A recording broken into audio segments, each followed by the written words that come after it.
Android 15 bat son plein avec One UI 7 Beta sur les appareils de la série Galaxy S24 et on peut dire sans se tromper qu'il s'agit de l'un des plus grands changements apportés par Samsung à la couche d'interface utilisateur d'Android en tant que logiciel bêta.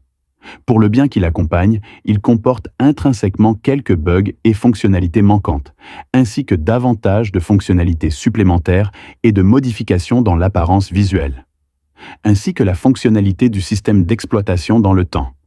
Nous avons maintenant une nouvelle mise à jour de suivi pour One UI 7 Beta, qui semble répondre à tout ce qui est mentionné ci-dessus pour une expérience de système d'exploitation plus stable, pour plus d'options utilisateurs et de fonctionnalités pour démarrer. Bonjour les gars, bienvenue sur la chaîne Smart Tech. N'oubliez pas de vous abonner et d'activer la cloche pour recevoir toutes les nouveautés sur notre chaîne Smart Tech. Voici un aperçu rapide de One UI 7 Beta 2 sur le Galaxy S24 Ultra. La première chose que nous remarquons sur cette page d'information sur la mise à jour logicielle est le numéro de build, qui se termine par ZXL5, avec une taille de téléchargement de logiciel de 1067 mots pour cette version bêta toujours dans la mise à jour de sécurité de décembre, qui se termine par ZXKZ par rapport à la première version bêta. Votre accès à la version bêta de One UI 7 peut donc varier jusqu'à la version aérienne finale qui devrait arriver en janvier 2025. Cela étant dit, plongeons-nous et voyons les nouveautés de ce que nous appelons One UI 7 Beta.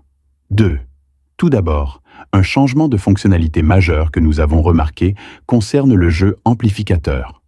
Sous la page Paramètres des fonctionnalités avancées, lorsque vous faites défiler vers le bas dans le menu des paramètres Game Booster, il existe désormais une option permettant de sélectionner deux options de taux de rafraîchissement pour un mouvement de jeu fluide, compris entre 60 et 120 Hz.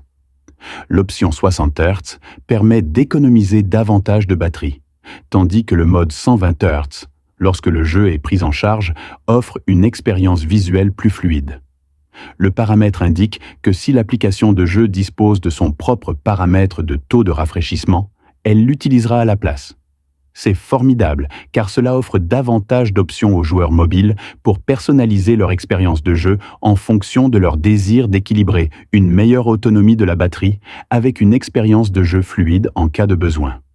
La superposition persistante du filigrane sécurisé par Knox dans le tiroir d'application de la version Beta 1 a été supprimée dans la dernière mise à jour de la version Beta 2.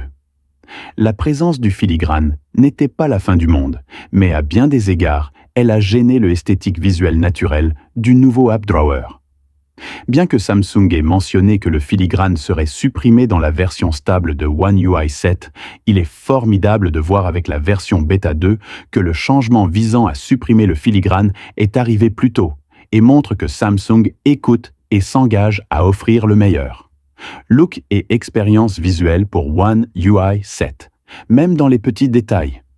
L'apparence visuelle et la personnalisation des panneaux rapides présentent l'un des changements les plus importants que l'interface utilisateur One de Samsung ait connu depuis des années, lui donnant un nouveau look épuré avec la possibilité de placer chaque panneau individuel dans l'ordre souhaité. Dans la version Beta 2, les curseurs de volume et de luminosité ont été inversés. Dans la démo 1, le curseur de volume était en haut et la luminosité en bas, tandis que dans la démo 2, le curseur de luminosité était en haut, tandis que le curseur de volume était en bas.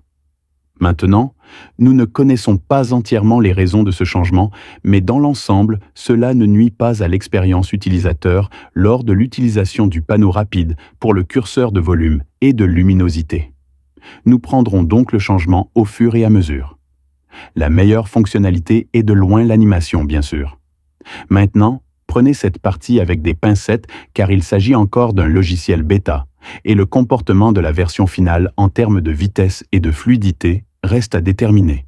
Mais pour l'instant, avec notre temps limité avec la bêta 2, cela semble très fluide quand il s'agit d'animation. Dans l'interface utilisateur générale du système, qu'il s'agisse de parcourir la page d'accueil, de parcourir le tiroir d'application ou d'accéder aux notifications et aux panneaux rapides. Donc, bien sûr, le favori de tout le monde est l'ouverture et la fermeture des applications. Les animations globales semblent bien améliorées par rapport à la version Beta 1. Nous sommes heureux de voir Samsung prendre le relais. Plus d'intérêt du public pour la fluidité des animations et, espérons-le, des améliorations continues au fil du temps jusqu'à la sortie OTA finale. Voici quelques autres changements majeurs qui ont été mentionnés et traités dans le journal des modifications de la version Beta 2. La Now Bar, qui est sans doute l'une des plus grandes mises à jour de fonctionnalités interactives directes de Samsung pour One UI, présentait un bug dans la version Beta 1 où elle continuait à afficher des notifications dans Parfois, même après avoir fermé l'application.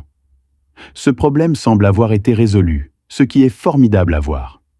Dans certains cas, Wireless DeX ne fonctionnait pas sur certains téléviseurs et cela semble également avoir été corrigé. En fait, des redémarrages intermittents de l'appareil peuvent parfois se produire lorsque le mode d'économie d'énergie est activé, ce qui semble également avoir été corrigé. Il semble également qu'un bug ait été corrigé dans l'application Rappel lors de la modification et de l'application du changement de transparence de l'opacité qui ne fonctionnait pas. Avec la Beta 2, la fluidité des animations et la vitesse de transition lors de l'accès à la liste des applications récentes semblent également avoir été améliorées, ainsi qu'un correctif permettant d'appliquer le paramètre de type d'arrière-plan pour le widget de l'application Météo, entre autres correctifs de la Beta 2, comme être fixé, fonctionnalité GPS, erreur de connectivité Wi-Fi et NFC, et plus encore.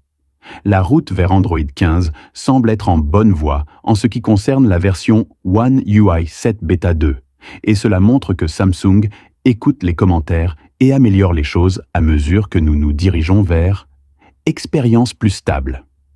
Nous avons également ajouté des fonctionnalités et des contrôles plus utiles pour que l'utilisateur final obtienne la meilleure expérience.